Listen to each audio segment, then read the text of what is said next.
Hello students, good morning. आपकी class +2 है और आपका सब्जेक्ट इंग्लिश लिटरेचर का लेक्चर चल रहा है। आज हम 13th चैप्टर है जो आपकी बुक का वो करेंगे, the case for defence. Defence का मतलब होता है रक्षा करनी, ठीक है। तो रक्षा करनी मतलब इस केस है डिफेंस का वो बताया गया है। तो ये ग्राहम ग्रीन ने लिखा है, इसकी समरी पढ़ते हैं हम। A man named Adams murdered an old woman, Mrs. Parker, who lived at Northwood Street. Adam नाम के एक बंदे ने एक बुजुर्ग लेडी का कत्ल कर दिया। उसका नाम क्या था? Mrs Parker. कहाँ रहती थी? नॉर्थवुड स्ट्रीट में। The reporters called it a Peckham murder. Reporter जो थे इसको क्या नाम से जानते थे? पैकहम मर्डर के नाम से जानते थे। बट इट वॉज रॉन्ग, पर ये गलत था। Northwood street was not strictly in Peckham. Northwood street है जो वो स्ट्रिक्टली पैकहम में नहीं थी। The murder case was a perfect case. Murder case perfect case कब कहते हैं हम? जब उसके बारे में कोई सबूत ही नहीं मिलता, मतलब बंदा बिल्कुल साफ तरीके से मर्डर कर गया और अभी तक उसके बारे में कोई सुराग नहीं मिला। तो ये केस भी ऐसा ही था। It did not depend on circumstantial evidence which gives benefit of the doubt to the accused. इसमें कोई भी ऐसा सर्कमस्टांशियल एविडेंस सबूत नहीं था जिससे ये पता चल सके कि ये मर्डर किया गया है। In this particular case the murderer was catch almost near the body of his victim. तो वो क्लियर कट केस था, बॉडी के पास बैठा हुआ बंदा ही था जिसने बॉडी उसका कत्ल किया था। ये क्लियर और परफेक्ट मर्डर था।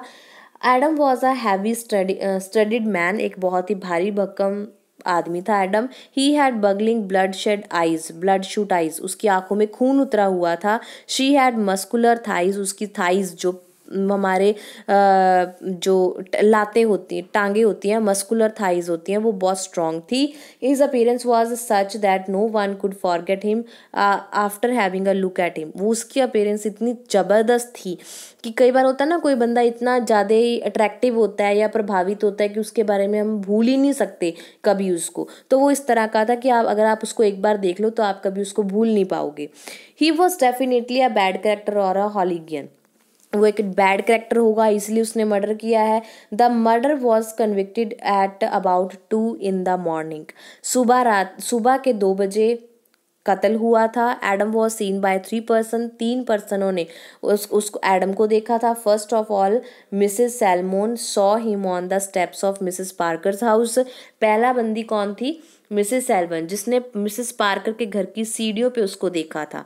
He was wearing gloves and had a hammer in his hand. जब उसने देखा तो एडम ने ग्लव्स पहन रहा था और उसके हाथ में हथौड़ी थी। ही dropped the hammer into the bushes. उसने वो थौड़ी जिससे वो पार्कर को मारा था वो झाड़ियों में फेंक दी थी। Then he looked up at Mrs Salmon's face. तब उसने, जब मिसेस सैलमन उसको देख रही थी, उसके फेस की तरफ देखा विंडो में। His face was exposed in the light of the street lamp. Street lamp मतलब सड़क पे जो लाइट चल रही थी उसकी वजह से उस एडम का फेस साफ दिखाई दे रहा था। Mrs Salmon was able to see his full face. वो उसका पूरा फेस देख सकती थी। सेकंड बंदा था Mr Wheeler, lived next door to Mrs Parker. साथ वाले घर में रहता था। He saw Adams back. उसने एडम की बैक देखी थी एंड बुलिंग आइज, और उसकी आंखों को देखा था। Later on Henry McDougall, ये जो बंदा था इसने भी एडम को देखा walking in the middle of the road with a design look on his face. वो सड़क के बीचों किनारे सड़क पे जा रहा था, उसके फेस को देखता हुआ। The case prepared by the crown council was perfect. The case जो है प्रिपेयर किया गया था क्राउन काउंसिल के द्वारा। There was no doubt that Adam murdered Mrs Parker. इसमें कोई डाउट नहीं था कि मिसेस पार्कर का मर्डर किसने किया है? एडम ने। There was no doubt about the judgement and punishment. इसमें कोई डाउट नहीं था कि उसकी जजमेंट होगी, उसको पनिश किया जाएगा। It was certain that he would be declared guilty and sentence to death by hanging. It was certain that he would declare, वो डिक्लेयर कर देगा कि हाँ मैंने ये कत्ल किया है और मेरे को मौत की सजा होगी, फांसी की। After the evidence of the policeman who had found the body and surgeon who examined the body, जब सभी एविडेंस बॉडी से इकट्ठे कर लिए गए और सर्जन के द्वारा बॉडी का एग्जामिन किया गया, मतलब पोस्टमार्टम किया गया, Mrs Selvan was called, Mrs Selvan को बुलाया गया। She was an ideal witness, वो एक आइडल विटनेस थी क्योंकि उसने उसका फेस देखा था। Her face was honest, wise and kind, उस लड़की का फेस बहुत ही ऑनेस्ट था, वाइज एंड काइंड था। She did not speak more than was necessary, वो जरूरत के हिसाब से बोलती थी, जरूरत से ज़्यादा नहीं बोलती थी। She was able to identify Adams without any hesitation, उसने एडम को आइडेंटिफाई किया कि हाँ इसी बंदे ने मिसेस पार्कर का कत्ल किया है, बिना किसी डर के। The Adams lawyer stood up and asked Mrs Selvan if she was sure that she had seen Adams on the night of the murder. अब एडम का लॉयर पूछता है मिसेस सेल्वन से कि आपको श्योर है कि आपने एडम को ही देखा था उस रात कत्ल करते हुए। She firmly replied that she was, वो कहती है हाँ हाँ मैंने ही देखा था उनको, वही थे। Adams lawyer astonishing everyone including Mrs Selvan by producing Adams twin brother, उसने एडम के लॉयर ने किया मिसेस सेल्वन के सामने दो बंदे लाके खड़े कर दिए जो एक जैसे थे, मतलब एडम के twins brother. He looked exactly like Adams, वो दूसरा जो बंदा था वो बिल्कुल एडम की तरह दिखाई देता था। एट वर्क कन्फ्यूजन, और कन्फ्यूज हो गए भी, ये दोनों तो एक जैसे हैं, अब कौन पता करेगा किसने कत्ल किया है। एडम से had his alibi, he was with his wife at the time of murder. Sorry, ऊपर की लाइन रहेगी बेटा। Mrs Selvan could not be sure of her self, अब मिसेस सेल्वन भी मुकर गई कि मेरे को तो पता नहीं, अब मैं क्या बताऊं दोनों में से कौन थे, दोनों तो एक जैसे हैं। Which of the twin brother was seen bye her. Adam had his alibi, he was with his wife at the time of murder. Adam कहते हैं अपनी वाइफ के साथ था जब ये मर्डर हुआ है। No there was no case against him, इसके बारे में कोई केस नहीं बनना चाहिए। He was acquitted for the lack of evidence, क्योंकि इसके खिलाफ कोई एविडेंस ही नहीं है, ठीक है।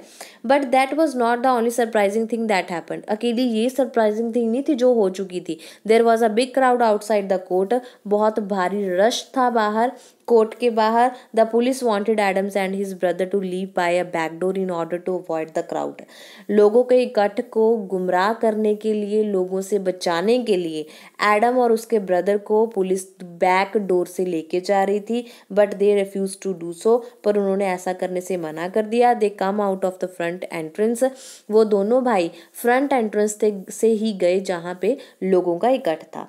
द क्राउड मूव्ड क्लोजर, सारा रश उनके पास आ गया। Suddenly one of the twins got pushed on the road in front of a बस, दोनों ट्विंस में से एक को किसी ने धक्का मारा और रोड के ऊपर आके गिर गया बस के सामने। He scared like a rabbit and dead instantly, और उसका सर कुचल दिया गया बस के द्वारा और वो वहीं पे मर गया। Her skull was smashed just like Mrs. Parker's skull had been, उसका स्कल, उसका जो हेड था वो भी इसी तरह से कुचला जा चुका था जैसे कि उस मर्डरर ने मिसेस पार्कर का हथौड़ी मार मार के कुचला था। The other brother looks straight to Selwyn, दूसरा भाई जो है वो सेल्वॉन की तरफ देखता है। ही वॉज क्राइंग, वो रोने लगता है। No one could be sure whether he was the murder or not, किसी को नहीं पता था कि वो मर्डर उसने किया है या नहीं किया, मतलब दोनों लाके खड़े कर दिए, पता नहीं था कि किसने मर्डर किया है, अभी भी डाउट था, पर उनमें से एक मर गया था। लोगों का मानना ये था कि जिसने मारा था उसको भी उसी तरह से सजा मिल गई है। तो ये है case of defence, case for defence, रक्षा करने वाले को डिफेंस कहते हैं, जो डिफेंस होता है, ठीक है। तो उसके लॉयर ने बचाया था उसको कि ये तो भाई दो भाई हैं, इनमें से बताओ को किसने कत्ल किया है, वो तो पता ही नहीं था, दोनों को कोर्ट ने छोड़ दिया, पर बाहर जाके एक का जो है उसी तरीके से डेथ हो जाती है जिस तरीके से उसने मिसेस पार्कर की थी, ठीक है बेटा। ये एक केस है, थोड़ा इंटरेस्टिंग है, तो इसको आप अच्छे से समझ लो। अगर कोई बात समझ में नहीं आती तो आप मेरे को कभी भी कमेंट बॉक्स में कमेंट करके पूछ सकते हो। नेक्स्ट वीडियो में हम इसके इम्पॉर्टेंट क्वेश्चंस करेंगे, तब तक आप इस चैप्टर को अच्छे से पढ़ लो। ओके बेटा, okay, have a nice day.